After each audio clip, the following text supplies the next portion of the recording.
Last night I watched the first two episodes of Polyamory, Married and Dating, and I wanted to share some thoughts related to that show. I am, my name is Chris, and my pen name is Mystic Life. I'm an author who wrote a book called Spiritual Polyamory, so my perspectives come from a perspective of using polyamory to reduce attachment and reduce suffering through dissolving the ego and so forth, so you know where I'm coming from. And I am, first of all, very excited to see that there's a show titled Polyamory.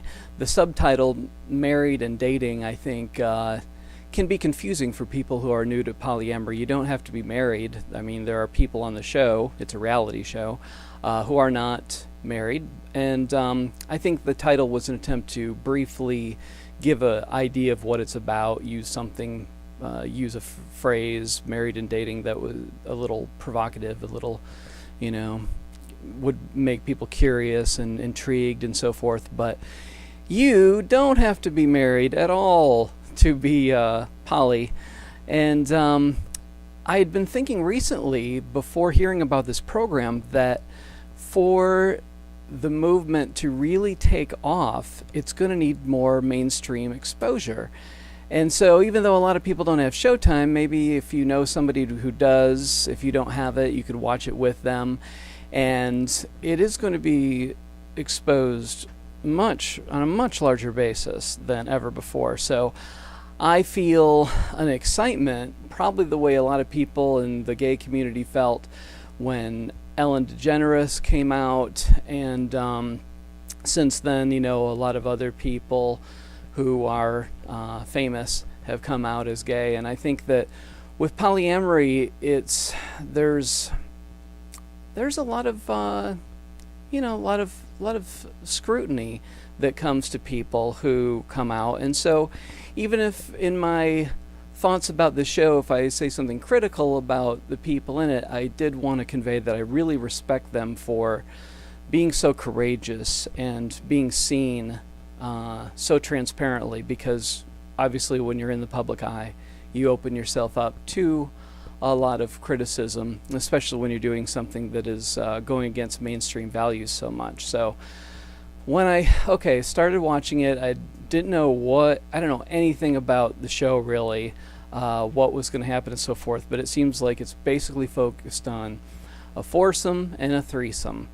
And the threesome is a little younger, and one of the things that came up for both of these groups was attachment to form. And you got to be where you're at in terms of your jealousy and so forth, in terms of your possessiveness. You can't skip ahead, but ultimately, even if you have fears that come up and insecurities that come up, you're going to have to take responsibility for them, or you're going to suffer. And within the triad, I don't know all the characters' names yet, so the brunette woman wanted to deepen her relationship with Christoph and a new person in her life, and the other two, the blonde and the guy, were very threatened by that.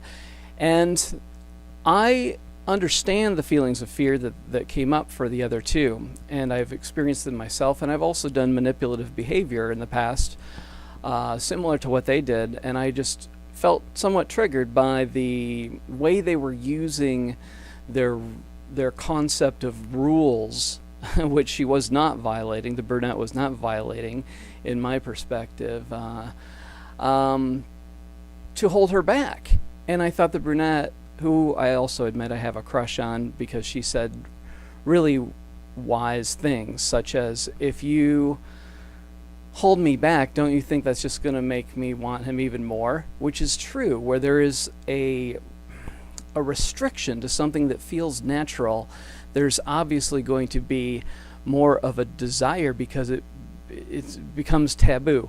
So ultimately, she decided to talk with Christoph, and then she returned to her triad, and she was not happy.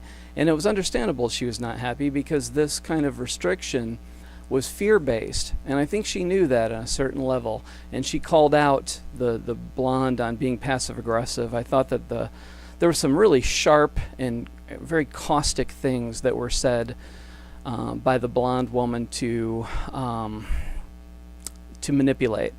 And I thought it was very obnoxious when they showed up at the coffee house or restaurant or whatever to kind of intervene with the talk between the brunette and Christoph. And so I felt triggered, and I think that this is what happens when you have any kind of attachment to form. In reality, I've come to believe that love is like a kaleidoscope. It takes many different shapes over time in our life, and there's this draw, whether you're drawn towards monogamy, you're drawn towards a triad or a foursome, whatever number you put on it, there's going to be a desire, perhaps unconsciously, for stability. And a lot of people on the spiritual path understand the concept that attachment leads to suffering. And I really have noticed that a lot of suffering in people's lives comes from not applying that wisdom to relationships. So the two people in the triad that had suffering in terms of thinking of losing their partner, spending less time with her, having less access to what they love about her, they were suffering due to their attachment. But instead of taking responsibility for their feelings, they manipulated. And I think that it'll be interesting to see what happens over time. I'm hooked on this show, actually. My guess is that the brunette woman and Christoph are going to be together because they really do enjoy each other. And you can label it new relationship energy as a way of possibly diminishing its importance, but where there is attraction, it will want to be pursued, and holding it back doesn't last for long.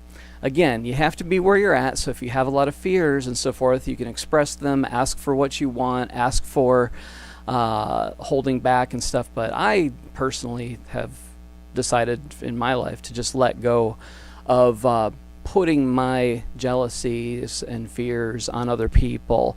And I believe that as difficult as it is, you can express yourself honestly, but you have to put it back on yourself to make the changes, or you're going to destroy the relationship.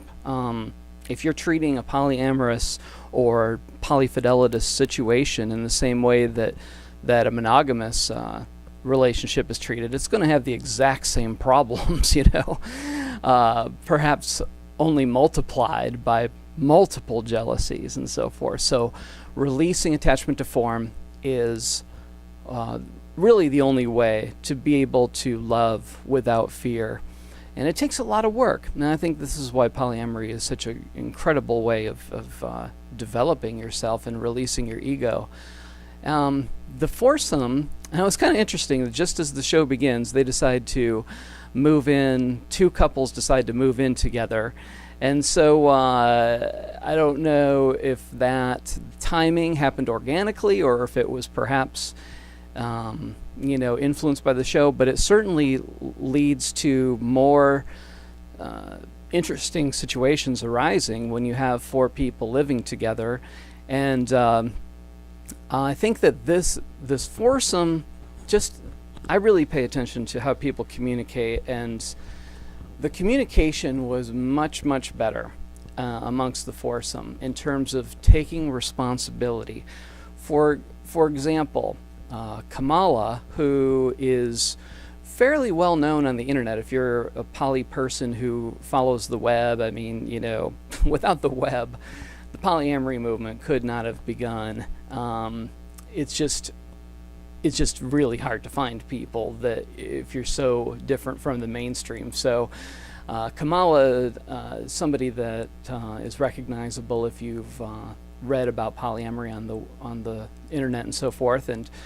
And one thing she said that was, I thought, pretty cool was that, well, in the show she had been struggling with feeling possessive about the relationship she had with a woman, or has with a woman outside of the foursome. And her husband, who I believe is named Michael, said, this really feels more like a monogamy thing than a poly thing, something to that effect, that she is holding on to the exclusivity because, it's enhancing her sense of specialness. And I think that's what the ego does with love. It's like whatever parts of us are still hurting within, are wounded within, we think that being special can turn that hurt into pleasure.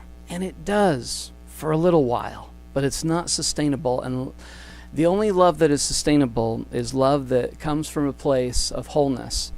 And so Kamala said, here I am, supposed to be the queen of polyamory, and I'm, basically she was talking about really struggling with this. So I thought that was cool that she showed some vulnerability. She got a little teary, I think, as she talked about this. And even though her ego wanted to say, this person's mine, I don't want to share that love, I just want it to be special, I think that on a deeper level she understood that this was her challenge and her responsibility. So I think it'll be interesting to see how that progresses. Now, due to the editing of the show, perhaps they did not really talk about how Kamala's lover feels about the other people involved, and so I thought that would have been helpful to see if she had any attraction to the others, and there's not just assumptions that just because your partner is connected with somebody that you're going to be connected with that person as well. So I think clarifying that kind of thing, as opposed to falsely portraying any assumptions that you have access to your lover's lover as well, because for all I know from watching the show, the lover doesn't have any interest in anyone but Kamala, or maybe she does. It's just not clear yet, but it'll be interesting to see how that progresses over time. So I'm thinking that because I just feel so intrigued and excited by this show, talking about these issues and bringing this to the mainstream, I would probably feel enthused in the future, after future episodes, to talk about this as well and share thoughts and feelings with others. If you'd like to tune back in, you can subscribe to the channel, and I will probably be talking again about this. And I'm really looking forward to seeing what unfolds, and I'm hoping that other shows will come out related to this. It's, I think, a topic that, even if it scares people and even if it triggers them, it's something that's still intriguing to them. And there have been a couple shows, fiction and nonfiction, about polygamy, but that's still, from my perspective, from a patriarchal perspective, in which the male does not have to work on his triggers, his jealousy and so forth, and the women do. So that's a pretty old paradigm and not very sustainable. And I also wanted to share too that I thought that one thing about the show that I would suggest is a little less emphasis upon seeing everyone naked and in bed. I mean, I know it's Showtime and they can show nudity and people get turned on by sex and everything like that. To me, that's some of the less interesting stuff, unless they're communicating. There was some interesting communication amongst the foursome in particular while they're in bed, and so I think that is real and authentic. But if I want to watch porn, I'm going to watch porn. They're not going to really, to me, they're not going to really advance the cause of polyamory by, having a large percentage of it, focusing on nudity and sex. But at the same time, I think that is part of it. That is part of polyamory, and so it just furthers my admiration for the complete vulnerability and transparency of the people who decided to participate in this program, by not only showing themselves emotionally, but showing their bodies as well, and just transcending any kind of body shame or self-consciousness. That's very impressive. But I just think that because this show is so pioneering and so influential, that if people think from watching it that it's about married people, polyamory is about married people, or that polyamory is really just about, the sexual focus. I think that they can, misconstrue the deeper elements, that it is ultimately about deeper concepts of love being unrestricted and being able to love somebody even when they love another person. Thanks for listening.